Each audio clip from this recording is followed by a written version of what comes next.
coming to you this week from a lab at the Indiana Biosciences Research Institute at 16 Tech. It's on the near northwest side of Indianapolis. You know, we've talked about on the show this week record investment and jobs numbers being touted by the IEDC, the Indiana Economic Development Corporation, in 2022.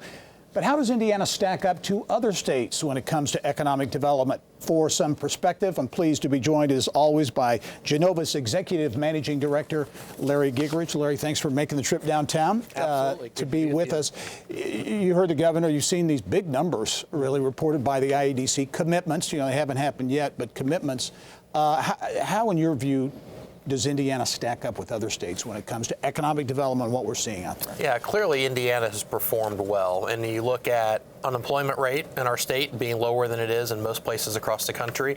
And I think, too, the increased focus on wage levels has been a big part of what the state has been trying to do. In Indiana, certainly in the Midwest, Indiana and Ohio kind of on a pedestal compared to most places. And now Indiana really competitive with many locations around the country. What areas do you see as Indiana really outperforming? You mentioned employment. How about sectors of the economy? Yeah, certainly manufacturing, life sciences, and then real estate in particular. Those three, the state has outperformed many other areas across the country. And those have been the fastest growing areas for the state's GDP. So I think that creates a real opportunity.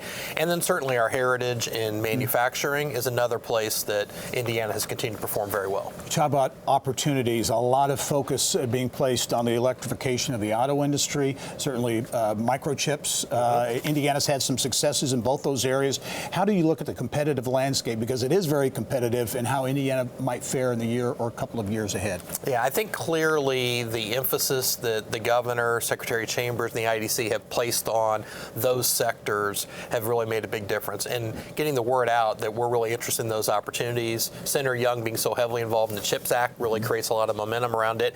And then without a doubt, Intel making the decision that they did to go to Ohio created a lot of momentum for the Midwest. And really, people have realized the Midwest is a place where you can make things, but also you can engineer and design things. And I think there's a great opportunity for us going forward. Indiana's had some wins again in the chip area and in the electric vehicle area as well. But Intel, you mentioned, was not a win, went to Ohio. Right. And workforce talent was cited as perhaps one of the reasons Indiana didn't get it. Is that the big challenge going forward? Yeah, I think clearly talent is where Indiana has more work to do, and not just four-year degrees. It's two-year degrees, certifications, credentials for different industry sectors.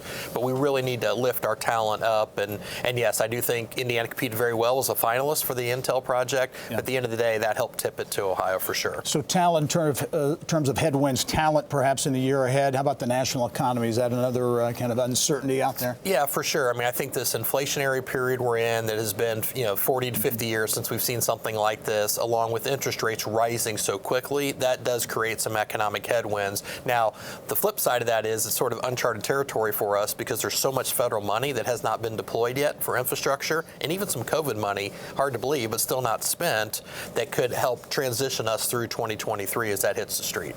Great perspective, as always, from Larry Gigerich, the Executive Managing Director at Ginovus. Larry, as always, thanks. Thanks.